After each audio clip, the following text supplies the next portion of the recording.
Inspirée d'une histoire vraie, la série Inventing Anna, disponible sur Netflix, s'autorise tout de même quelques libertés avec la réalité. Voici 7 différences notables, parmi tant d'autres. Cette histoire est complètement vraie, sauf les parties qui sont totalement inventées. La série Inventing Anna avait prévenu.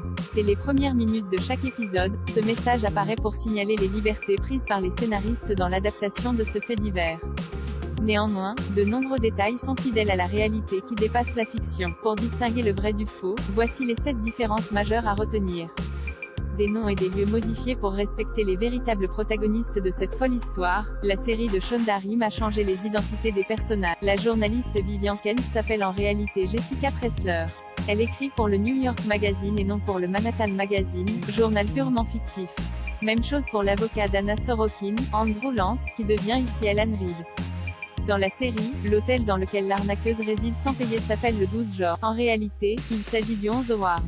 Pour le rappel, Netflix a versé plus de 320 000 $ à la véritable Anna Sorokin pour acheter les droits de son histoire et utiliser son véritable nom. La relation entre la journaliste et sa hiérarchie Vivian Kent, héroïne d'Inventing Anna, subit les pressions de ses 2 rédacteurs en chef. Ils veulent, entre autres, qu'elle réalise un article sur une affaire de harcèlement sexuel au cœur de Wall Street. En réalité, Jessica Pressler était déjà une reporter très respectée au moment des faits. En 2015, elle avait écrit une autre enquête qui allait, elle aussi, être adaptée à l'écran. Il s'agit de l'article The Hustlers That Score, adapté en 2019 dans Queens avec Jennifer Lopez dans le rôle principal. Le travail de Jessica Pressler est même nommé pour le prestigieux National Magazine Award. Le personnage du petit ami dans la série, Chase Sikorsky, le petit ami d'Anna, joue un rôle important pendant une bonne partie de l'intrigue. Or, son personnage est principalement fantasmé pour la série. Dans l'article original de Jessica Pressler, il est bien question d'un petit ami, présenté comme un homme plutôt influent qui participe à des conférences. Seulement, aujourd'hui encore, peu d'informations permettent de réellement identifier cet homme. Son nom et ses fonctions n'ont jamais été dévoilés. Il n'a donc jamais monté de start-up du nom de Wake et la plupart de ses actions dans la série sont fictives. Les visites VIP en prison. Vivian Kent se rend à maintes reprises à la prison de Rikers pour interroger Anna. Cette dernière fait, de nombreuses fois, mention d'un traitement volume IP pour les rencontres avec les médias.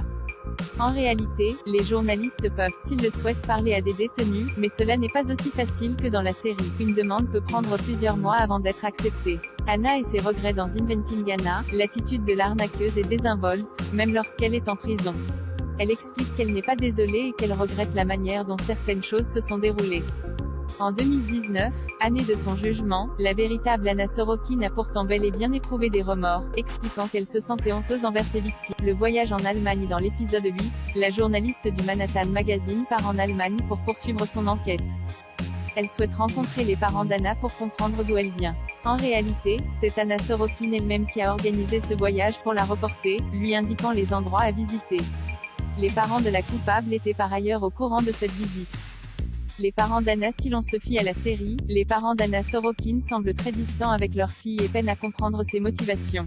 Or, dans la vraie histoire, les parents de l'arnaqueuse ont été d'un véritable soutien. Ils ont même rédigé des lettres à l'attention du juge pour la défendre. Un petit détour chez H&M. Beaucoup de détails concernant les séquences du procès sont véridiques.